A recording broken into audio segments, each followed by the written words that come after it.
শুভ সকাল বন্ধুরা, তোমরা সবাই কেমন আছো? আশা করি তোমরা খুব খুব ভালো আছো। আমরাও ভালো আছি। তো নতুন একটা ভিডিওতে তোমাদের সকলকে আমি স্বাগত জানাচ্ছি। সকালে অনেকক্ষণই ঘুম থেকে উঠে পড়েছি, তারপর বিছানা পাট সমস্ত কিছু ঝাড়াঝুড়ি হয়ে গেছে। তারপর আমি ঘর ঝাঁট দিতে লেগেছি। তো ঘর এখানে ঝাঁট দিচ্ছি, আর ঘরে প্রচুর পরিমাণে ধুলো হয়েছে। বেশ কয়েকদিন আমার ঘরটা নিকোনোও হয়নি তো সেই কারণে একটু ঘন ঘন ঘর নিকোলে এতটা পরিমাণে ধুলো হয় না। আর কয়েকদিন অন্তর অন্তর আমি ঘর নিকোই, কেননা এই ঘরে শোয়া ছাড়া আর তো কিছুই হয় না, মানে খাওয়া দাওয়া কিছুই হয় না। আর যেহেতু ঘরে একটা খাট আবার একটা চৌকি, তো সেই কারণে বিশেষ যে হাঁটা চলার যে জায়গা সেরকম কিছু হয় না, ওই সরু অংশটুকুই যা। তারপরে এই ঘরটা ঝাঁ দিতে লেগেছি। আর কি পরিমাণে ধুলো দেখতে পাচ্ছ। এই ঘর তো 2-3 বার করে আমি মুছি, তার সত্ত্বেও কোথা থেকে যে ধুলো আসে আমি বলতে পারবো না। এখনকার যে ওয়েদার সেটা তো অতি সুন্দর, মানে কোনো কিছু বলাই লাগে না এর উপর। এখন যথেষ্ট পরিমাণে হাওয়া, ঠান্ডা ওয়েদার আছে, খুব ভালো লাগছে। দুদিন আগে তো গাছের একটা পাতা পর্যন্ত নড়ছিল না। কী পরিমাণে মানুষ যে কষ্ট পেয়েছে সেটা আমরা সবাই উপলব্ধি করতে পেরেছি।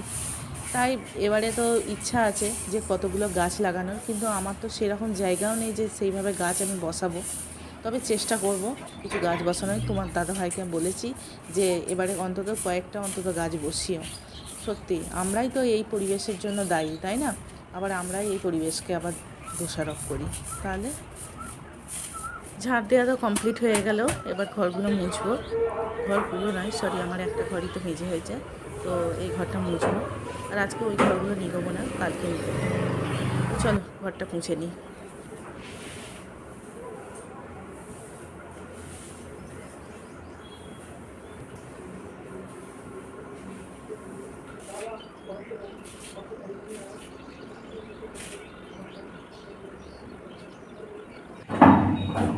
চান তো হয়ে গেল, হয়ে গিয়ে আমি এই যে ছাদে এসেছি।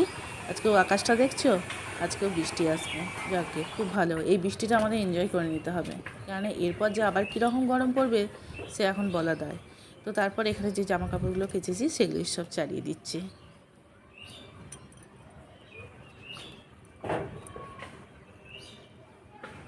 ফেলে বাসি সমস্ত কিছু কাজকর্ম সারা হয়ে গিয়ে এই যে জামা কাপড়ও কাচা হয়ে গেল, নিজেও ফ্রেশ হয়ে গেছি। তো চলো এবার নিচে যাই, একটু জল খাবার এবং রান্না বান্না করার চেষ্টা করি। তো চলো পরে দেখা হচ্ছে।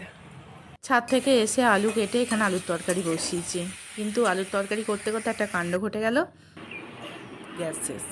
তো তোমাদের দাদাভাইকে আমি ডেকেছি, আমি সিলিন্ডারটা পাল্টাই, কিন্তু আজকে দেখছি পাল্টাতেই পারছি না। কি হলো, প্রত্যেক দিন একটা না একটা কিছু কাণ্ড তো ঘটবেই। তো এই যে ওখানে একটা ভেতরে একটা কি গার্ডার নাকি সেটা কেটে গেছে। তো কিছু পান্ত ভাত ছিল, ভাতেতে মুড়িতে নিয়ে আমি আর ছেলে এখানে খেতে বসেছি, আর আলুর তরকারিটা নিয়ে বসেছি। কারণ আলুর তরকারি করার একটাই কারণ হলো তোমাদের দাদাভাই আলুর চচ্চড়ি দিয়ে মুড়ি খাবে। তো এখানে ভাত খেয়ে তারপর দুখানে আরও রুটি ছিল, ছেলে নিজেই বানালো ওই যে ডিম টোস্ট, তারপর আমাদেরকে একটা করে দিল আর ও একটা খেলো। ও বললো যে মা আমার ভাত খেয়ে পেট ভরেনি, তো আমি খাবো। আমি বললাম ঠিক আছে তুই তাহলে করে খা। তো এই যে এখানে বসে বসে আমরা খেয়ে নিই।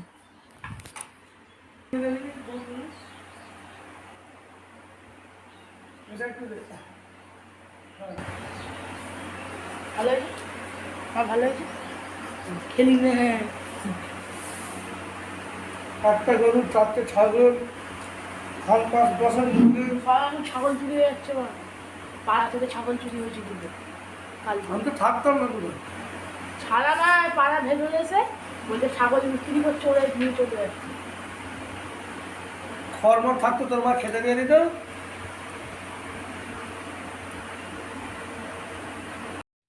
এইসব খাওয়া দাওয়া কমপ্লিট করে বাসন টাসন মেজে এবার আমি ভাত বসিয়ে দিচ্ছি। আজকে কিছুই রান্না করব না, আজকে আলু সেদ্ধ ভাত। তোমাদের দাদাভাই বলেছে যে আজকাল কিছু তরকারি পাতে কিচ্ছু করবে না, ওর শরীরটাও এমনি ভালো নেই, তো ও বলেছে আমার কিছুই খেতে ভালো লাগছে না, তো তুমি একটু ভাতেতে ফ্যান রাখবে, এরকম ফ্যান ভাত আলু ভাতে। বাইরে আকাশটা দেখছো, এক্ষুনি মনে হচ্ছে বৃষ্টি নামবে। যাকগে বৃষ্টি আসুক, বৃষ্টি আমরা এতদিন চাইছিলাম। এদিকে দেখো, বলতে বলতে এদিকে বৃষ্টি নেমে পড়েছে। আমি জানলার ধারে বসে বসে একটু বৃষ্টিটা এনজয় করছি। আমার খুব ভালো লাগে এরকম বৃষ্টি দেখতে।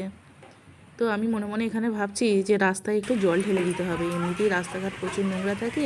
এই সময় বৃষ্টি হচ্ছে, এই সময় যদি রাস্তায় যদি একটু জল ঢেলে দিই তাহলে কেউ বকবেও না, কারোর দিকে জলও যাবে না গো, আর পরিষ্কার হয়ে যাবে রাস্তা। তো সেই কারণে এখানে গামলিতে যে জলটা তোলা আছে সেখান থেকে বালতি করে জল নিয়ে গিয়ে আর কি ঢালবো।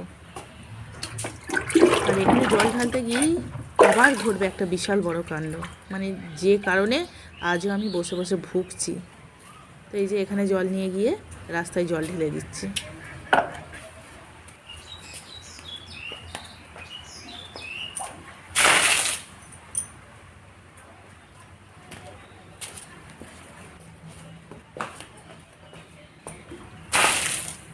এই দুবার যখন জল দিলাম তখন কিচ্ছু হলো না।